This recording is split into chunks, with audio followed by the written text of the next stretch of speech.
Imagine the Alpha Dam, instantly shattering. At 2,500 meters. A 40-meter wall, of hyperdense slurry, slams the valley floor. At 100 kilometers per hour.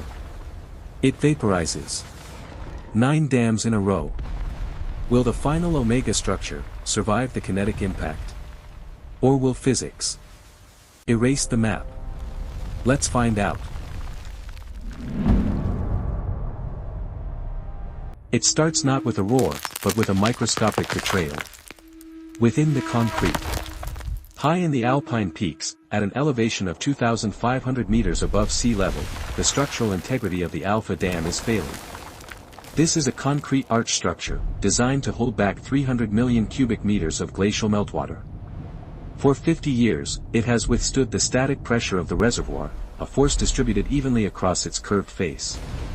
But today, following weeks of torrential rainfall that has pushed the water level to the very lip of the spillway, the physics of the valley have changed. The soil on the abutments, the rock shoulders that anchor the dam, has become supersaturated. The friction coefficient between the concrete and the bedrock drops precipitously. At 3 in the morning, under the cover of a storm that has already dumped 20 centimeters of rain in 12 hours, the left abutment shifts. It is a movement of only 4 centimeters. But in the world of high-tension concrete, 4 centimeters is the distance between stability and catastrophe. The load path, the invisible line of force that transfers the weight of the water into the mountain, is severed. A fracture propagates instantly from the base to the crest, moving at the speed of sound through the material. Then, the silence breaks. It is a sound so loud, it is felt in the chest cavities of villagers 10 kilometers away. Before it is heard by their ears. The Alpha Dam does not just leak. It disintegrates. In a single violent heave, the arch collapses forward. The potential energy stored in 300 million tons of water, held at an altitude of 2,500 meters, is instantly converted into kinetic energy. Gravity takes the reins. The water does not flow. It falls. A vertical curtain of liquid, accelerating at 9.8 meters per second squared, smashing into the valley floor with the force of a tectonic event. This is the birth of the wave front. A wall of water, initially 40 meters high, begins to tear down the narrow canyon. It is moving at nearly 100 kilometers per hour. At this velocity, water ceases to behave like a fluid we understand, and begins to act like a solid projectile. The dynamic pressure exerted by the leading edge of this wave is immense. It strips the valley floor down to the bedrock, ripping up ancient forests, boulders the size of shipping containers, and the asphalt of the service roads. This is not just water anymore. It is a slurry. A hyperdensity fluid composed of mud, rock, and shattered concrete. Its density rises from 1,000 kilograms per cubic meter, to nearly 2,000 kilograms per cubic meter. It is a liquid battering ram. And it is heading straight for the Beta Dam, located just 12 kilometers downstream. The engineers at the control center of the Beta Dam see the sensors go dark before they even receive the warning. The travel time for the water between the two structures is less than 8 minutes. The Beta Dam is a gravity dam. A massive triangle of concrete relying on its sheer weight to hold back its own reservoir. It was designed to withstand a 1 in 10,000 year flood event. It was not designed to withstand a sudden addition of 300 million cubic meters of water, arriving at highway speeds. As the wavefront hits the still waters of the Beta reservoir, it creates a phenomenon known as a seiche, but on a catastrophic scale. The incoming mass displaces the existing water, launching a shockwave through the reservoir. When the physical wall of debris-laden water strikes the face of the Beta Dam, the impact pressure spikes to millions of pascals in a millisecond. This is the water hammer effect, magnified to an apocalyptic level. The concrete does not have time to flex. It shatters. The top 20 meters of the Beta Dam are sheared off. As if cut by a laser. Now, the volume has doubled. The flow is no longer just the release from Alpha. It is the combined mass of Alpha and Beta, plus the debris of 2 destroyed colossal structures. The equation of destruction becomes exponential. The valley widens slightly, allowing the flood to spread out, dropping the height of the wave to 25 meters, but widening its destructive swathe to half a kilometer.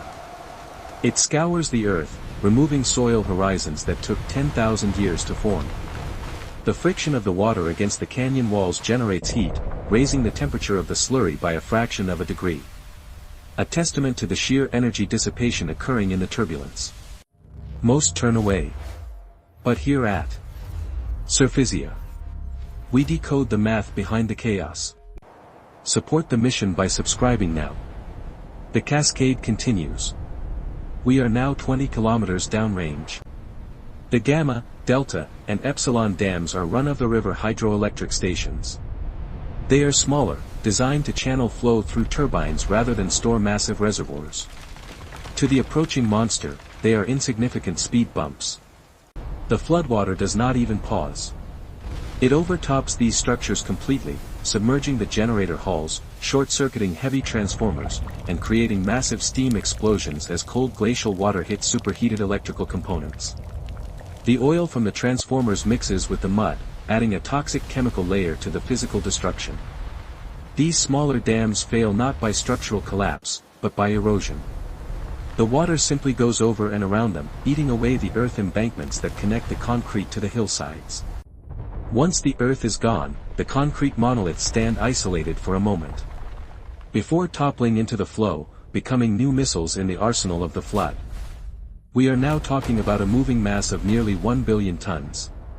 The momentum calculation, mass times velocity, yields a number that rivals the energy yield of tactical nuclear weapons. Strictly in terms of kinetic force applied to the geography. As the torrent approaches the Zeta Dam, the sixth in the chain, the topography changes. The canyon narrows into a gorge. This constriction invokes the Venturi Effect. As the cross-sectional area of the channel decreases, the velocity of the fluid must increase to maintain the flow rate. The flood accelerates. The water level rises dramatically, piling up on itself. The roar becomes a high-frequency scream. The sound of air being compressed and trapped by the turbulence, causing cavitation bubbles to form and collapse with explosive force against the canyon walls. This cavitation eats into the granite bedrock, drilling holes into the stone in seconds. The Zeta Dam is an earth-fill embankment dam with a clay core. It is flexible, designed to absorb earthquakes. But it cannot absorb overtopping. As the wave, now 50 meters high due to the constriction, crests the top of the embankment, it begins the process of headcutting. The water rushing down the dry downstream face of the dam rips out the grass and soil. It finds a weakness. A gully forms. Within 90 seconds, the gully becomes a canyon. The clay core is exposed and washed away.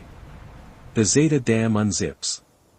The entire structure, millions of cubic meters of compacted earth, is liquefied and added to the flood.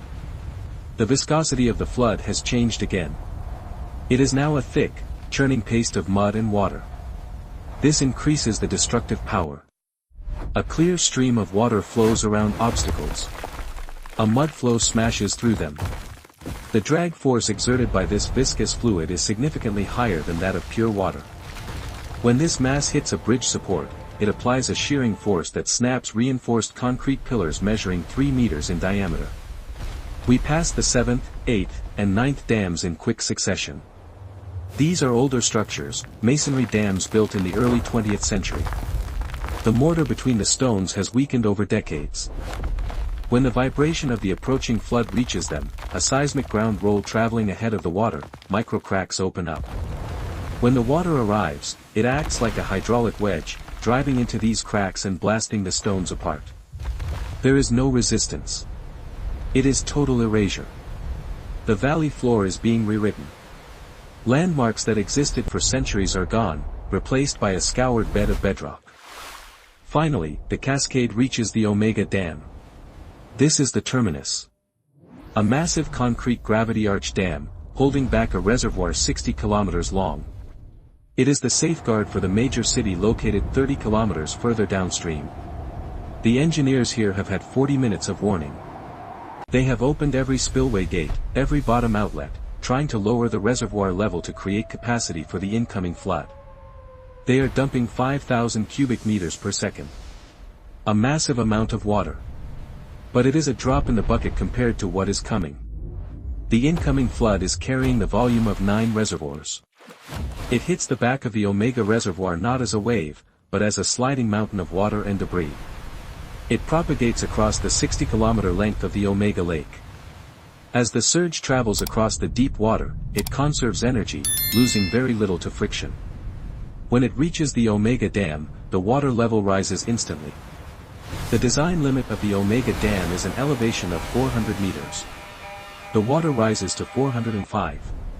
Then 410. The water is now pouring over the crest of the dam, a sheer sheet of water falling 200 meters to the plunge pool below. The dam is groaning. Strain gauges embedded in a concrete screen that the load is exceeding the maximum safety factor. The pressure at the base of the dam, usually 4 million pascals, spikes to 6 million. Due to the added depth and the dynamic impact of the debris pile slamming against the upstream face. The vibrations are registering on seismographs 500 kilometers away. The air pressure in the valley below fluctuates wildly, as the falling water displaces millions of cubic meters of air, creating hurricane-force winds that strip trees of their leaves. Before the water even touches them. The Omega Dam holds for 10 minutes. It fights the physics of the impossible. But the scouring action of the water overtopping the crest, begins to erode the foundation at the toe of the dam. The rock anchoring the base is scrubbed away by the kinetic energy of the water, falling from 200 meters. The support is gone. With a sound that cracks the sky, the Omega Dam fails. It does not crumble. It slides. The entire monolith, weighing millions of tons, is pushed downstream by the unimaginable pressure behind it. The release is absolute. The 10-dam cascade is complete. The accumulated potential energy of an entire mountain range's water system is released at once. Downstream, the valley opens up. The flood spreads out, losing height but gaining width. It becomes a fan of destruction 10 kilometers wide, moving at 40 kilometers per hour.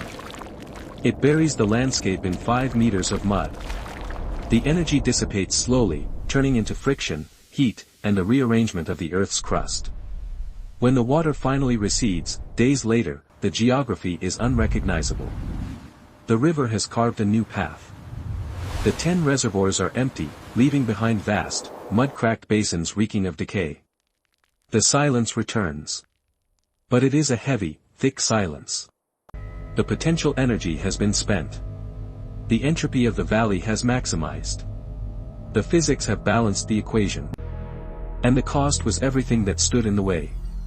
The universe is full of chaos, but we are here to decode it. Stay connected to Surphysia.